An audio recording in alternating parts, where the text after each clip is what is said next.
The lovely nurse puts chemotherapy into the IV drip, and the medicine is like an army of soldiers, and they all march into Mummy's body. Left, right. Now, chemo soldiers, they shoot the bad cancer out. I want chemotherapy! But these soldiers are a bit rubbish, so they also shoot parts of Mummy's body that aren't poorly, and this makes Mummy feel ill.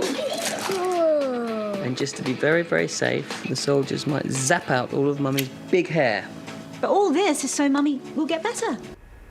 Oh, welcome back. That was a scene from the 2015 film titled Miss You Already, in which actress Toni Collette portrays the character Millie, who learns she has breast cancer after a long delayed checkup. October is Breast Cancer Awareness Month, and although nearly 13% of women will be diagnosed with breast cancer in their lifetime, early detection can make all the difference. I recently spoke with Dr. Harpreet Brar about important steps that you can take to reduce that risk. Dr. Brar, thank you so much for being with us. First, update us. Give us some statistics, some numbers on how common breast cancer is right now. Well, thank you for having me. Breast cancer is actually the most commonly diagnosed cancer in women in the United States. A woman has a 1 in 8 or a 12% lifetime risk of developing breast cancer. And it's actually the second most leading cause of cancer death in women in the United States.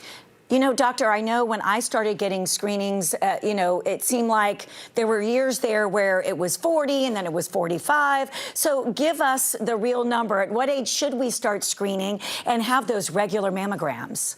So we actually recommend that all women should have what we call self-breast awareness, where a woman's aware of like the size, the shape, the feel of her breast. And if she notices anything changing or anything different, she should see her doctor. However, the American College of Obstetricians and Gynecologists recommends routine mammogram screening beginning at the age of 40 and every year after that. Some women might actually qualify for earlier screening based on risk factors for breast cancer or a strong family history. And then what are some early signs and symptoms that we need to be on the lookout for? Yeah, so early signs and symptoms, again, it's that self-breast awareness where a woman's aware of her breast, feeling a new lump under your breast or underneath your armpit, any changes in the size or the shape of your breast, pain localized in an area on the breast. If you notice nipple changes, nipple discharge that oftentimes can be bloody, flaking of the skin around the nipple or some redness, these are some common signs. Keeping in mind, though, a lot of the times breast cancer, especially in the early stages, is actually completely asymptomatic. That's why you need to be getting those mammograms and doing those self-exams. And let's go back to the point you were talking about, family history. So let's talk about how it increases the risk for developing breast cancer. Yeah, so a strong family history of what we call a first-line relative, so a parent or a sibling who's been diagnosed with breast cancer, will actually significantly increase a woman's risk of breast cancer. There's also certain genetic mutations can also predispose a woman to an increased risk. Those women should be screened sometime sooner and generally more frequently as well. And different types of breast cancer, can you kind of, get those in focus for us?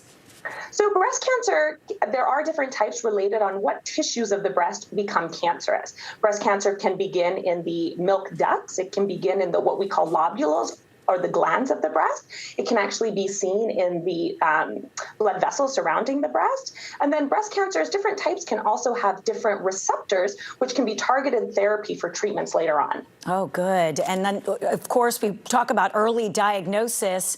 Really go into more for our viewers and how, if they can get to the doctor, if they can do those exams, what a difference it makes.